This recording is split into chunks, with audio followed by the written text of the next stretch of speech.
ಅಯ್ಯಂಗಾರ್ ಅವರು ನಮ್ಮ ಜೊತೆಗೆ ದೂರವಾಣಿ ಸಂಪರ್ಕಕ್ಕೆ ಸಿಕ್ಕಿದ್ದಾರೆ. ಮಾತನಾಡಿಸೋಣ.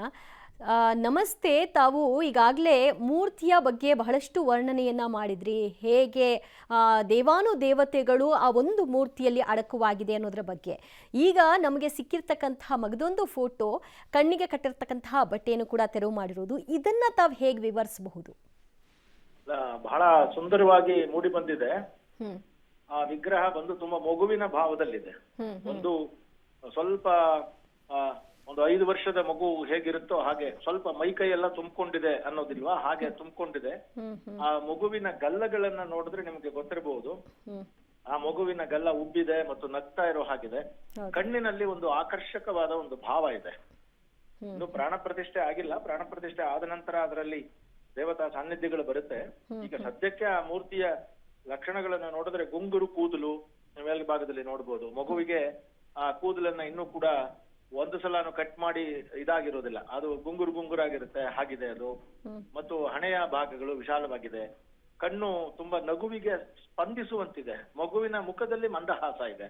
ಆ ಮಗುವಿನ ಕೆನ್ನೆಗಳಲ್ಲಿ ಉಬ್ಬಿದ್ದು ನೀವು ನೋಡ್ಬೋದು. ಮಕ್ಕಳನ್ನ ಯಾವಾಗ್ಲೂ ಕೂಡ ತಕ್ಷಣ ಆ ಕೆನ್ನೆಗೆ ಒಂದು ಕಚ್ಬಿಡೋಣ ಅಂತ ಅನ್ಸುತ್ತೆ ಅಂತ ಅಂತಾರಲ್ಲ, ಹಾಗೆ ಒಂದು ಭಾವ. ಮಕ್ಕಳನ್ನ ಏನ್ ಮಾಡ್ತಾರೆ, ಗಿಂಟೋದು ಅಂತ ಹೇಳ್ತಾರೆ. ಆ ಚಿನ್ನನ್ನ ಹಿಡ್ಕೊಂಡು, ಆ ಗಲ್ಲವನ್ನ ಹಿಡ್ಕೊಂಡು, ಹಾಗೆ ಆ ಮಗು ಅಷ್ಟು ಆಕರ್ಷಕವಾಗಿ ಇರೋ ಹಾಗೆ ಅದನ್ನ ಮಾಡಿದ್ದಾರೆ. ತಲೆ ಮೇಲೆ ದೊಡ್ಡ ಕಿರೀಟ ಇದ್ರೆ ಅದು ರಾಜನ ಆಗ್ಬಿಡ್ತದೆ.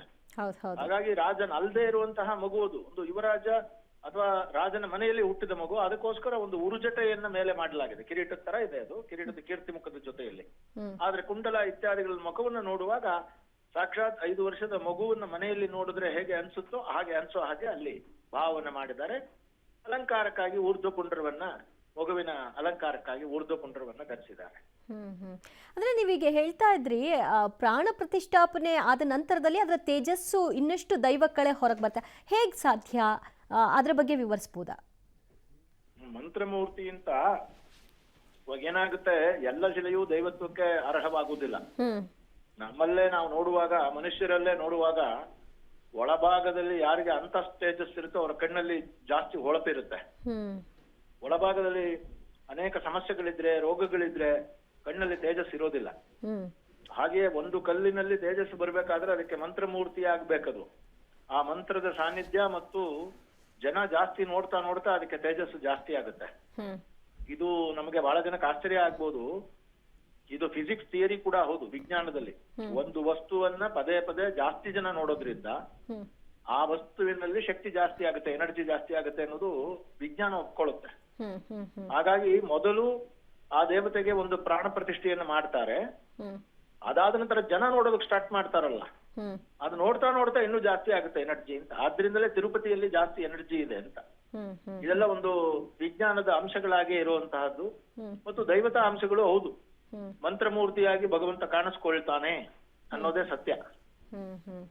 ಅಂದ್ರೆ ರಾಮಾಯಣದ ಕಥೆಗಳನ್ನ ಕೇಳಿದಾಗ ರಾಮನ ಹೆಸರಿನಲ್ಲೇ ಆ ಶಕ್ತಿ ಎಷ್ಟಿದೆ ಅನ್ನೋದು ನಮಗೆ ಗೊತ್ತಾಗುತ್ತೆ. ಈಗ ಈ ಮೂರ್ತಿಯನ್ನ ನೋಡ್ತಾ ಇದ್ರೆ ಅದರ ಶಕ್ತಿ ಇನ್ನೂ ದುಪ್ಪಟ್ಟಾಗ್ತಾ ಇದೆ ಅಂತ ಹೇಳ್ಬೋದಲ್ವಾ? ಖಂಡಿತ. ರಾಮನಾಮಕ್ಕೆ ಎಷ್ಟು ಮಹತ್ವ ಅಂದ್ರೆ, ಅಷ್ಟಾಕ್ಷರ ಮಂತ್ರ ಇದೆ. ಓಂ ನಮೋ ನಾರಾಯಣಾಯ ಅಂತ. ಅದರಲ್ಲಿ ನಾನ ರಾ ಇದೆ. ನಾ ತೆಗೆದು ಬಿಟ್ರೆ ನಾ ಅಯನಾಯ, ಅವನಲ್ಲ ಅಂತ ಆಗ್ಬಿಡುತ್ತೆ. ಹಾಗೆ ಶೈವ ಮಂತ್ರದಲ್ಲಿ ಓಂ ನಮಃ ಶಿವಾಯ ಅಂತಿದೆ. ಅದರಲ್ಲಿ ಈ ಶಿವಾಯ ಅಂತ ಬರುತ್ತೆ ನೋಡಿ. ರಾಮ ಅನ್ನುವಾಗ ಓಂ ನಮಃ ಅನ್ನುವಾಗ ಮಾ ತೆಗೆದು ಬಿಟ್ರೆ ನ ಶಿವಾಯ, ಅವನ್ ಮಂಗಳಕರನಲ್ಲ ಅಂತ ಆಗ್ಬಿಡುತ್ತೆ. ಅದಕ್ಕೆ ಜೀವದ ಅಕ್ಷರ ಅಂತ ಕರೀತಾರೆ. ಅಷ್ಟಾಕ್ಷರದಲ್ಲಿ ನಾರಾಯಣಾಕ್ಷರದಲ್ಲಿ ರಾ ಅನ್ನೋದು ಜೀವಾಕ್ಷರ, ಶೈವಾಕ್ಷರದಲ್ಲಿ ಮಾ ಅನ್ನೋದು ಜೀವಾಕ್ಷರ. ಸೊ ಹಾಗಾಗಿ ಜೀವಾಕ್ಷರಗಳನ್ನ ಎರಡೂ ಸೇರಿದಾಗ ರಾಮ ಮತ್ತು ನಾರಾಯಣ ಎರಡನ್ನೂ ಜಪಿಸ್ದಂಗ ಆಗುತ್ತೆ. ಅಂದ್ರೆ ನಾರಾಯಣ ಶಿವ ಎರಡರ ಶಕ್ತಿಯ ಸಂಕೇತವೇ ರಾಮ. ಆದ್ರಿಂದ ರಾಮ ಅಂತ ಜಪಿಸಿದ್ರೆ ಸಾಕು, ಅದು ಪವರ್ಫುಲ್ ಆಗಿರುತ್ತೆ ಅನ್ನೋದು ನಂಬಿಕೆ. ಹಾಗಾಗಿನೇ ಅಲ್ಲಿ ಶ್ರೀರಾಮ ಜಯರಾಮ ಜಯ ಜಯರಾಮ ಅನ್ನೋ ತಾರಕ ಮಂತ್ರದಲ್ಲೇ ಪ್ರತಿಷ್ಠೆ ದೇವರಿಗೆ. ಓಕೆ, ಧನ್ಯವಾದಗಳು ಡಾಕ್ಟರ್ ಸೆಲ್ವಪಿಳ್ಳೆ ಅಯ್ಯಂಗಾರ್ ಅವರೇ ಪಬ್ಲಿಕ್ ಟಿವಿ ಜೊತೆಗೆ ಮಾತನಾಡಿದ್ದಕ್ಕೆ. ಆ ಒಂದು ಮುಖದ ಭಾವ ಏನು ಹೇಳುತ್ತೆ ಅನ್ನೋದರ ಬಗ್ಗೆ ಅವರು ಸಣ್ಣ ವಿವರಣೆಯನ್ನು ಕೊಡ್ತಾ ಇದ್ರು.